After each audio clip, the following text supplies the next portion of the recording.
This is Reality Dispatch, written by Jim Mins.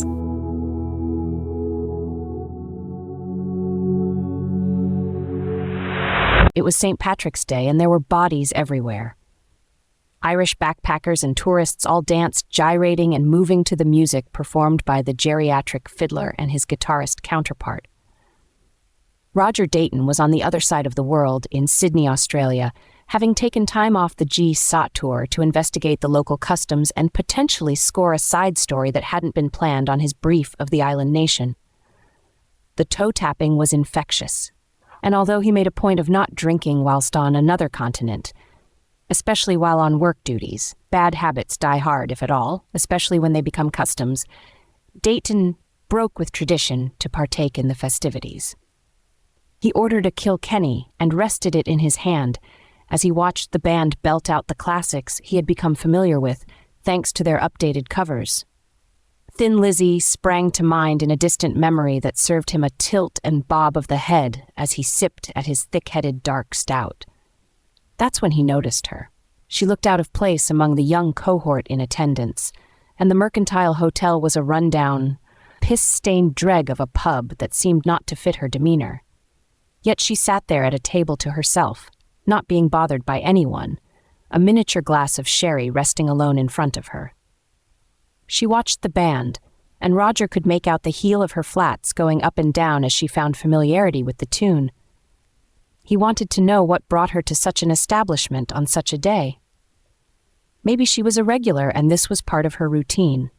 She looked every bit 80 years old or above, and yet that didn't deter her from sitting amongst the Irish revelers as they ignored her presence and acted out their buffoonery regardless. "Mind if I join you?" Roger asked as he approached.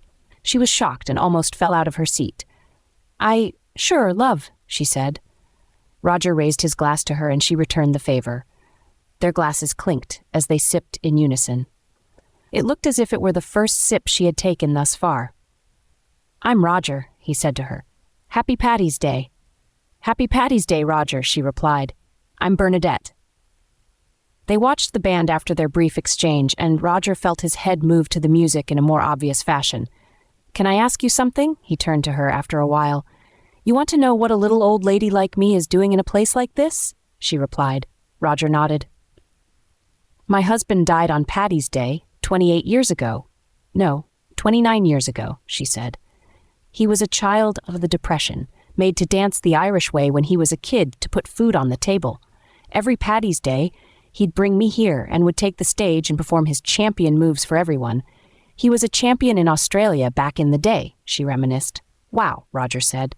29 years ago, you say?" "Well, 29 years ago he died, but he was dancing every year before that," she explained.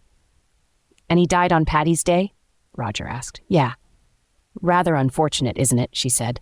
"Rather ironic, I'd say. How did he die, if you don't mind me asking?" He instantly regretted asking. She lowered her head and looked at her sherry that sat as still as a pond. "I'm sorry," he said. "It's none of my business." "No, it's fine," she began.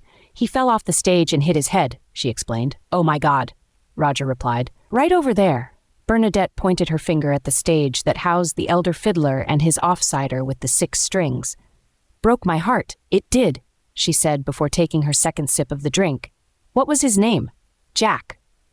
Roger raised his glass once more and Bernadette joined him. "To Jack," he said. "To Jack," she repeated.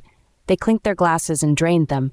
Roger was impressed to see hers emptied. "You know," she began, "I have been coming here for many years on this day to honor Jack and the talent that he had, and just to say to him, in my own way, in my own mind, that I love him and I miss him. And in all that time, we're talking over 2 decades, I have never had anyone come and join me at my table. Not once.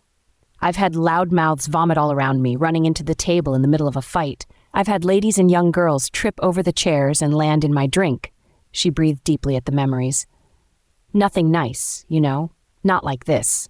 Nothing where someone would just come up to me and be nice," she said. Roger smiled.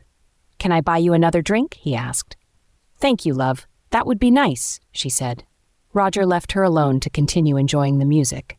He walked over to the bar and took a guess at the beverage that lined her mini glass based on its color and scent. He watched over her table and noticed her take out a pen and paper from a handbag that was resting on the third unused chair. $12.70, said the bartender, distracting him from his observations. Roger paid the man and thought about the line of questions he would use to draw a story out of the woman. Given her age and her memories being intact the way they were, he was very keen to see what her perspective was on life in Australia in the mid-90s and what we can all expect to learn from a woman of such experience. As he approached the table with the 2 drinks in hand, he was met with a lone chair where Bernadette had been sitting. She had left, and all that remained was a handwritten note for Roger, addressed to him. Surprisingly, given that he wasn't sure she would remember his name given their very brief interaction. He placed the drinks down and began to read. Dear Roger, I have lived alone for 29 years and it has been like living without a limb. During my time with Jack, the brandy and the sherry would flow and taste the same, and given that old habits die hard, I wanted to see if, by tapping into their flavors, year in and year out, I might be able to revisit Jack, as if he were a sip away, that familiar flavor merging with his carefree smile, but it is never to be. I long for him, but nothing I do will ever bring me closer to him. Still, I try, year in and year out, to see, does this make me a glutton for pain? I leave here every year bitterly disappointed, and yet I'm drawn to it because I'm drawn to him.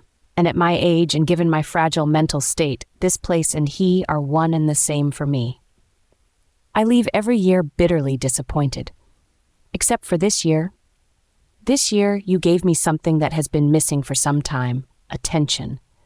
I felt seen and appreciated.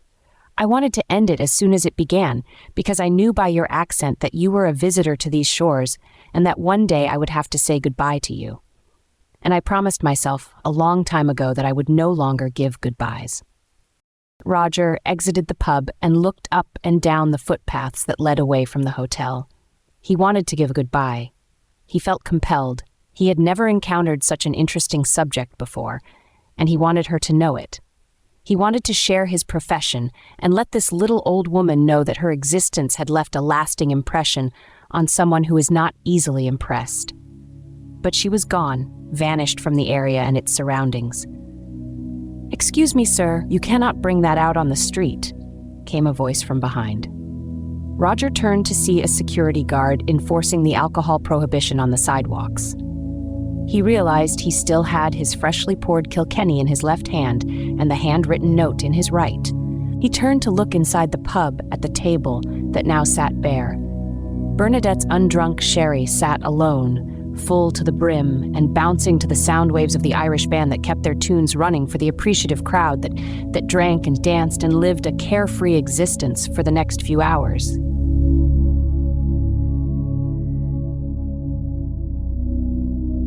For more stories of fact-based fiction, head to jimmins.substack.com.